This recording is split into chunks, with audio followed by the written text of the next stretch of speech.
Once a pastime for only the biggest losers, gaming has quickly transcended pop culture and become one of the pillars of modern media.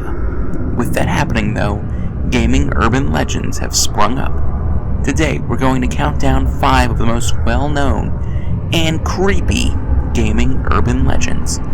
But before I start, most of these are less about the game and more about the stories surrounding it. So no Ben Drowned, Lavender Town Syndrome, or Sonic EXE, as they will have their own video coming up soon. The government is constantly watching us, the more paranoid among us might say. Soon enough, they'll be using video games to do it. Hell, maybe they already are.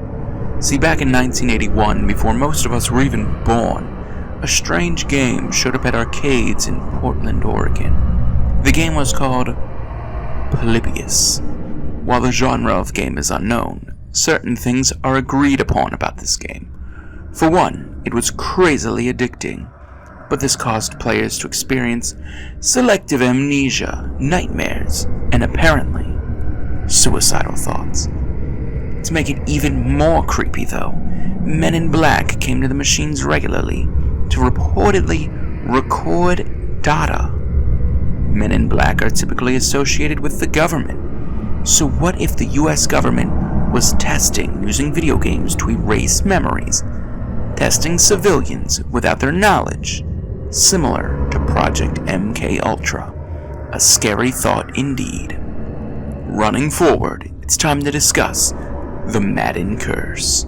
I'd imagine as gamers, most of us know what this is, and that's half the reason we put it here. The curse is said to injure the player who appears on the cover of that year's Madden football game, which is the main franchise for American football games. 17 of the 19 athletes who graced the cover had an injury-shortened season the following year, starting back in the late 90s with Garrison Hurst, who missed 2 seasons after being on the cover. The following year, Barry Sanders would retire after being announced as the cover athlete. Dante Culpepper would miss almost the entirety of the season he was on the cover. It's such a large sample size, for it to continue at that rate is creepy. The question is, how will Gronk do this year? Speeding quickly into our next story, which is that of the Twisted Metal Harbor City story, where apparently a Twisted Metal Harbor City game was to be released, until a plane crash killed 6 of its key developers. This forced the company's hand, and they officially canceled the project in remembrance of the crew members who lost their lives. Normally, that'd be a relatively peaceful end to the story, but there is more. See, 2 years later, a note was received by the Twisted Metal team, telling them to release the 4 levels that had already been completed. That it was disrespectful to not showcase the completed parts. Odd that someone knew they had 4 levels completed. It's like the note was from someone who had worked on the project. Oh wait, it was signed by the 6 staff members who had died 2 years prior. The staff members got their wish, as the 4 Harbor City levels were released in Twisted Metal Extreme Twisted Edition later on. That should put a smile on everyone's face, much like the game Berserk did in the early 1980s. A shooter combined with elements of maze games was very popular in that time period, but sadly it has an odd legacy now. In 1981, a boy named Jeff Daly, at the young age of 19, had a heart attack after getting a high score of 16660 points, which gave Berserk the unholy honor of being the first game associated with a player's death. Worse yet, the following year, Peter Burkowski made the leaderboards twice in only 15 minutes to drop dead of a heart attack after stopping playing.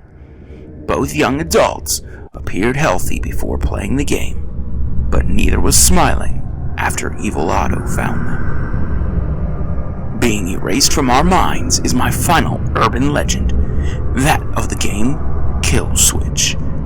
Released in 1989, this was an adventure game where the player got to choose between being an invisible demon and being a shape-changing girl. Why is this creepy, you might ask? Because at some point during your playthrough, the game completely wipes itself, making this the game with the worst replayability of all time. To make matters worse, the company didn't make all too many copies. The number usually floats around 5 to 10,000. But surely, someone has played through it and published it to YouTube to share with the world, right? That was the goal of Yamamoto Ryaichi, I'm sure I completely butchered that pronunciation, who bought the game for $733,000 with the goal to upload it to the web. Sadly though, a couple weeks later, he uploaded a video of himself crying, with no other videos coming afterwards. Why was he crying? Did the game delete itself on him? Or was he sold a fake? The world may never know. If even one of these stories was new or interesting to you viewers, please leave me a like on this video. Next week I'll be doing top 5 creepypastas. So if you enjoy noodles, subscribe for that. Thank you for watching.